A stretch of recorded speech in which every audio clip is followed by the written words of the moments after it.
And welcome back to Beerfield Fantasy Football Shots. I am your host at Hot BFF, Christopher Hopper. It is late Monday, October 16th, 2017, and we are here with your news. It may actually be Tuesday by the time this posts. We'll see. So, update on Packers quarterback Aaron Rodgers. He's going to require surgery on his broken collarbone. This could end his season. They're not going to make that final decision until after the surgery is done. Either way, you figure that with it being as late as it is in the season, if he comes back, you might have him for your fantasy football playoffs. You're not going to have him for the regular season. So, obviously you need to look for a replacement. Stay tuned here. We'll keep you updated, but it's not looking good for fantasy prospects. Speaking of quarterbacks with shoulder injuries, Jameis Winston's day-to-day with the sprained AC joint. He's not going to throw this week. I still think he could play Sunday. He was seen warming up on the sideline, so I think he'll be good to go, but we'll keep you up to date as the week progresses. The Chiefs have once again signed running back C.J. Spiller, which means he'll be cut again in 3 days, but he's on the roster for now. The Raiders have signed Navarro Bowman to a one-year deal. This is after the 49ers cut him, so that should solidify their linebacking core. Keep an eye on that defense better linebackers, better run defense at least, and that defense has not been good, so Navarro Bowman actually makes a lot of sense for them.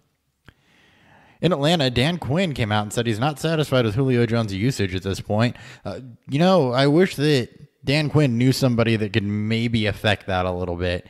Get Julio Jones used more, especially if he's not happy with it. It's really a shame that he's so helpless to do anything about that. For the Redskins, kicker Dustin Hopkins is dealing with a hip problem. They're going to work out kickers this week. He may miss at least this week, so again, stay tuned. We'll keep you updated, but if you are a Dustin Hopkins owner, pick up another kicker after your waivers are on. Redskins defensive lineman Jonathan Allen to miss 3 to 4 weeks with a Liz Frank injury, so weakens them up front. Their secondary is already pretty torn up. Defense is just ravaged by injuries for them, so not good news there. For the Broncos, wide receiver Emmanuel Sanders has a sprained ankle. He's going to miss week 7 at minimum, and then we'll see going forward. Benny Fowler is the third most targeted wide receiver on that team, so look for him to benefit as well as Demaryius Thomas, but Emmanuel Sanders is going to miss time with the ankle injury.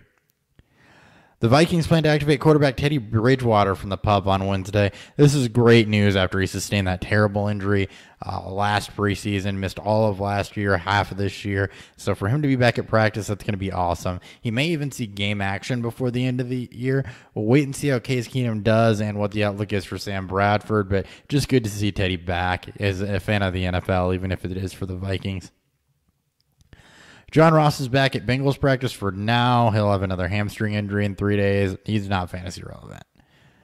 Golden Tate likely to miss a few weeks with a shoulder problem, so Lions are on bye this week, probably the week or two after that. So going forward, Kenny Golladay will be back, and Marvin Jones. Look to those two to fill in while Golden Tate's gone.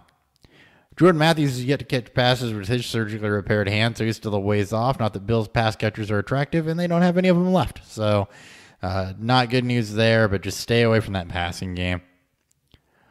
Leonard Fournette's expected to be okay for week 7. He did come out with an ankle injury, foot injury, something on the lower leg at the end of the game, but he was cleared to go back in. They just opted against it. They were down by 10. It was the last minute or so of the game, so he was kept out.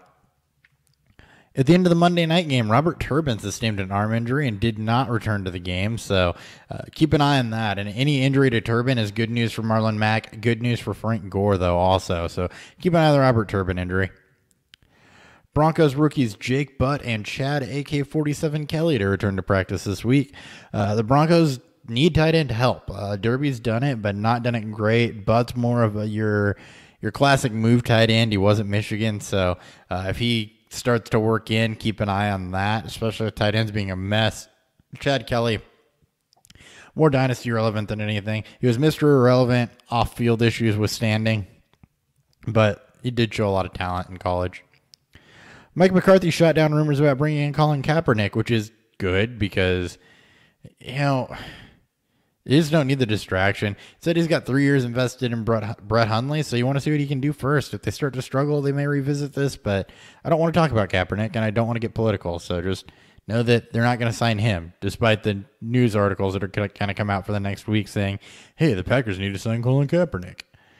And Trevor Siemian is expected to be good to go for week 7 after sustaining what was a suspected AC joint strain. That's all I got for the news today. Be sure to check out the podcast, Beerfield Fantasy Football, on iTunes and Google Play. Check out the Top Shelf and Well, which is most people's studs and duds. That'll be posting shortly after this. Thanks.